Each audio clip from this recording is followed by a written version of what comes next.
Good morning. Good morning. And while we're talking, in remembrance of is the title of this video.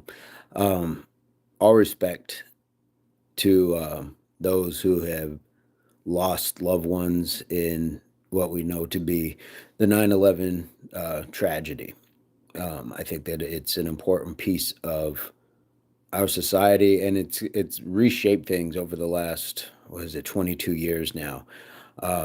I think for many who were beyond like a child's age at the time, we remember the images and remember how we felt, maybe where we were, all of those things at the time.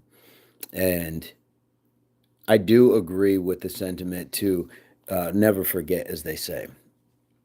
Um, where I'm going with all of this is we have many incidents such as a 9/11 in our society that I think sometimes get overlooked. And I do believe that 9/11 has its place in never forgetting. But I think that there's other things that should also be put into never forgetting as well.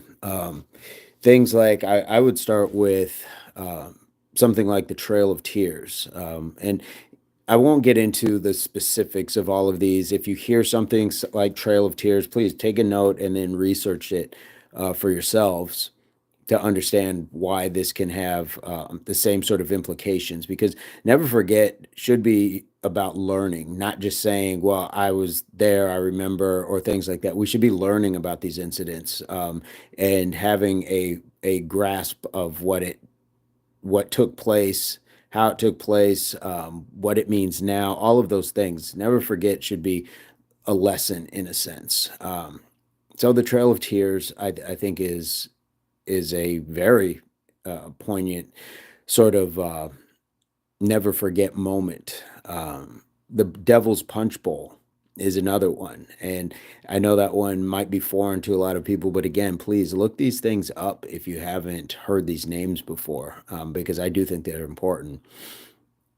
More recently, the January 6th, 2020. I think that that's an important piece of history that we should never forget as well. So we don't repeat something like that and have those sort of happenings. And it really got less to do with how it came about, although that is important, but just the fact that people came to some of the conclusions and took the actions that they did is the part that we should never forget. Because while we can't control legislators, politicians, the system itself, we can control what we do about it. And some of these are acts of not making the best decision for ourselves and for our society. We can't take some of these things back, but we certainly can learn from them, which is the never forget portion. Um, I think that looking at the assassinations of JFK, RFK, Dr. King, Malcolm X, among other leaders who were fighting for sometimes different causes, but nevertheless to have had, especially those four, in such a short span, murdered really in the public, in front of the public. Those are some. That's a heavy time. That's a heavy time for our society, and when society was trying to grow and to see leaders just cut down like that in their prime. I think those are, each one of those has its own special never forget.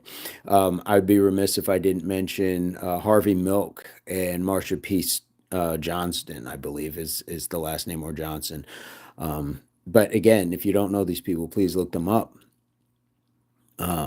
because they all have a place. If you again, you Fred Hampton, Medgar Evers, like there's so many people, leaders who were understanding that what they were doing could ultimately cost them their lives, and in a lot of cases it did. So I think that those are real places to say we need to uh, serve their lives, their works, and show in remembrance to never forget. I think that those are important. Um, the the church bombings that killed the four young girls. I think that because we look at things like terrorism, we say terrorist attack, but terrorist attacks don't come from always other lands or from people who are not citizens. So I think that that's an important piece to look at, because when you look at terrorism in its definition, if I'm just being kind of on the surface here, it has to do with wanting to control the public or influence the public for through political reasons. Well, the church bombings and things like that definitely had some political reasoning, or at least societal. So I consider those things terrorism. I consider that, yeah, definitely. When we look at mass shootings, started with Columbine, we had Sandy Hook, we've had many mass shootings, public shootings, things like that. And while I think that those also have a cry for mental and behavioral health to be looked into, but I also think that it is because people are so indoctrinated to believe one way or the other so hard that they're willing to go out and literally die for their country in a way that they don't need to, and in a lot of ways, the same way that they would kill for their country, because we're being pitted against one another to be seen as the enemy, and that's a very dangerous place for a lot of people who don't have all of their mental facilities in place, or who are so trapped in a bubble that they don't see that other people provide value to our society. The wall, I think that just the wall and what it stands for, and how many people who have died trying to find themselves in a better place as a human being, not just a citizen of one country or another. And I know a lot of people will push back if they want to be here, do it the right way. We have no idea what that's like, because we have really enjoyed such a society where everybody wants to come here. And if we're talking about something like never forget in a 9/11 sort of sense, then we're getting just a small taste of what it might feel like to be put in a particular place where we are not always comfortable, where we're felt to feel we might need to do more than defend ourselves. I can't even say that it's even close. We had one incident versus people for generations have been trying to cross into the country. They die in the desert, things like that. And again, I know it's not always a popular sentiment, but this is just my list of things among many others that I would say, like, never forgetting is important, because there's been so many people that have come from different lands. Um, and we can learn from their walk. Uh, I would say that detainment camps, not only for Hispanics, but I believe that took place in the 50s as well, after, or 40s, after Pearl Harbor, if I'm not mistaken, where people of Asian descent were rounded up from their homes and put in detainment camps. Now, I don't know if there was a lot of death associated with that, but it just goes to show how how tragedy can ensue when it has nothing to do with one particular group of people, but because they are associated or share the same lineage, that they are immediately prosecuted just for that alone. It's a bad place to be. Derek Chauvin, I think he's definitely one that we should really study, and he's not just one, but most notably recently, and I think moving forward in history, his name will carry on, and I think that that's a good place to be as well. As far as how we learn, going with that energy, another thing to never forget is the root cause of the Minnesota protest, or some people call them riots, the L.A. Watts, and the Stonewall, those uprisings.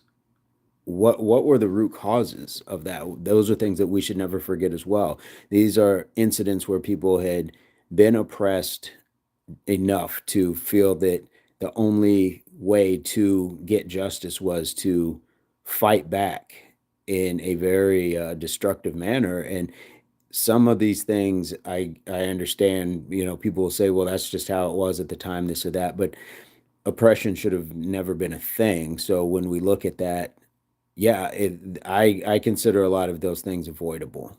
If people were treated in a fair and equal manner, then you wouldn't have some of these incidents would have happening because people would have been treated justly and fairly.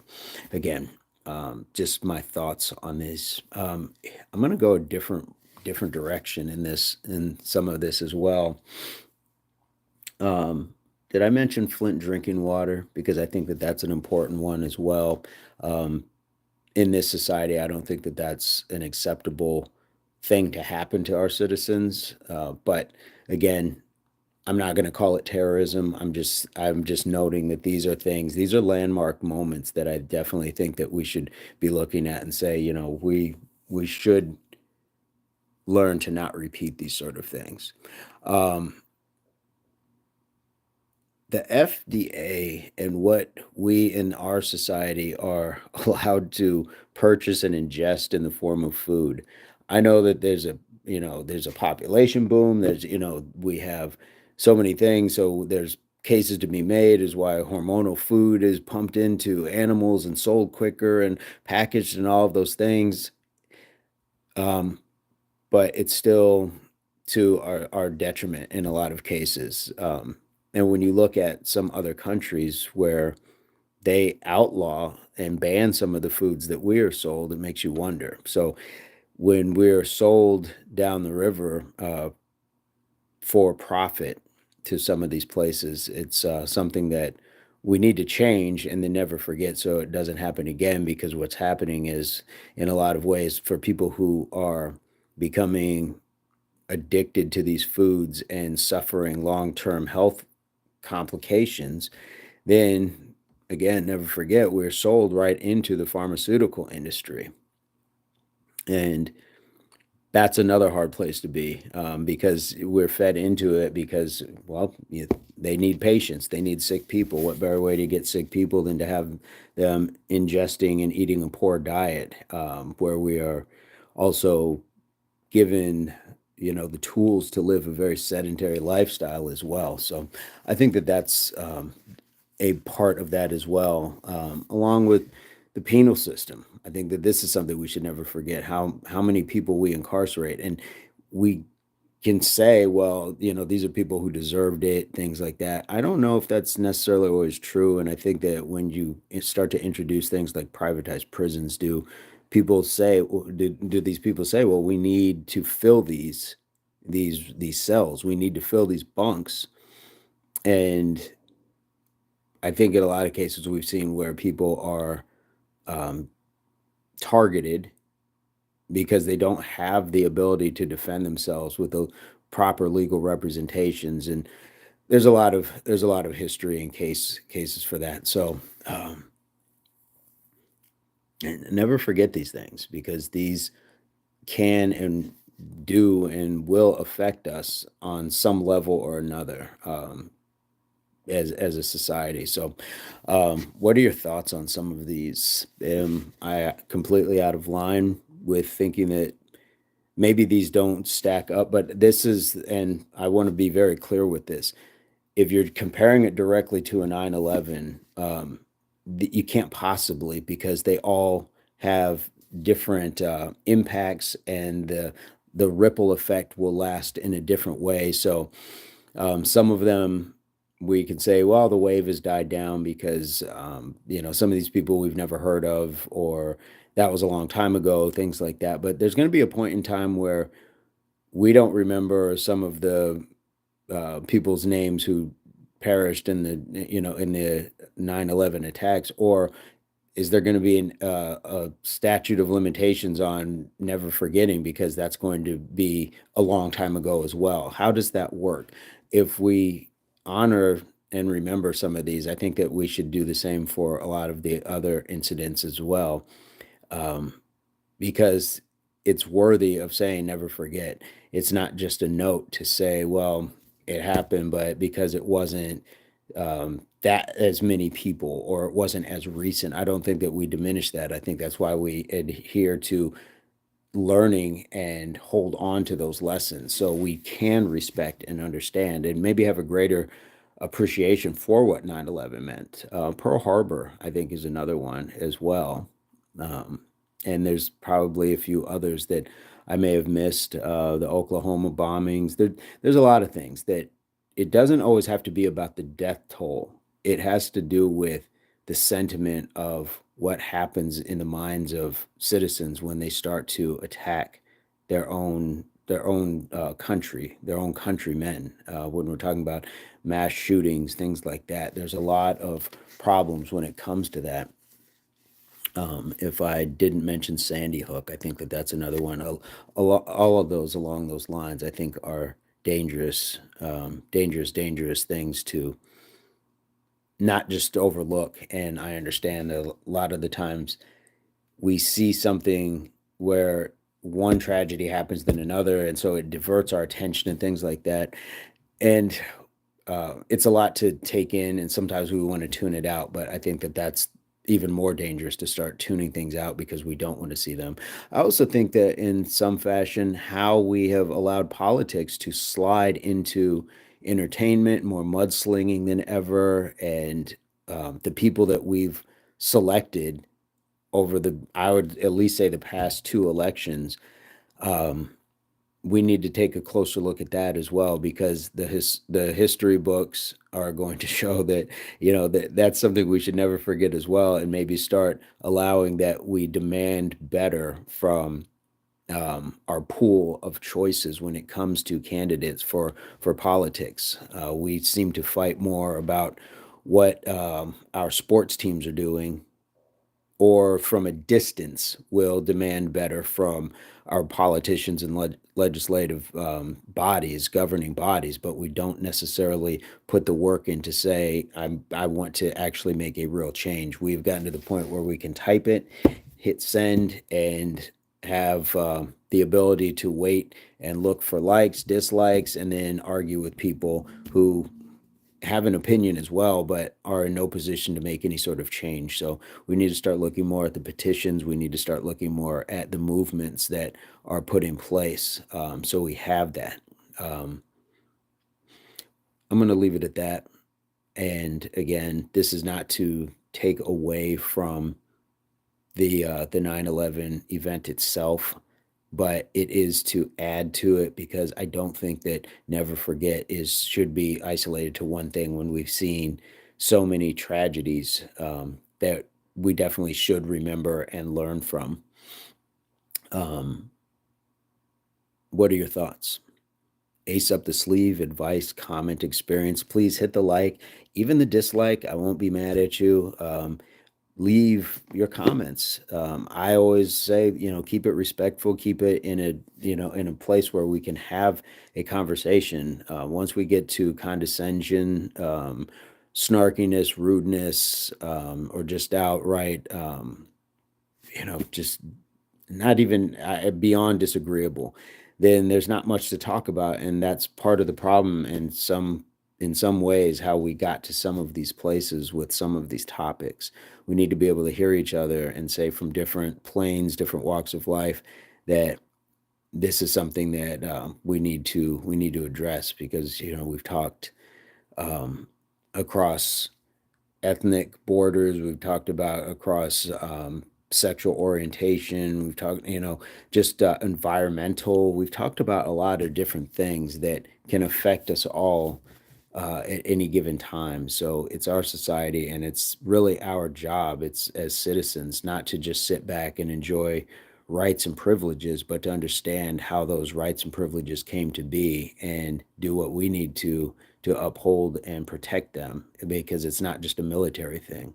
Lastly, maybe it's a little skewed, but never forget what our presence in other countries looks like to the citizens of those countries, especially when they don't want us there.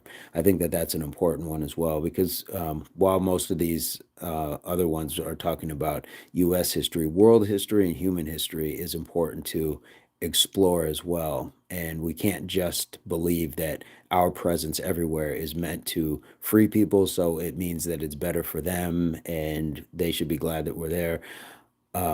Again, these may be unpopular opinions and sentiments, but it's meant to bring about conversation. So I'd love to hear what you guys think. I'm going to leave it at that. Hopefully, this finds everybody in a beginning pursuit or place of total health, mind, body, and soul. And we'll see you very soon. Peace, love, unity, solidarity.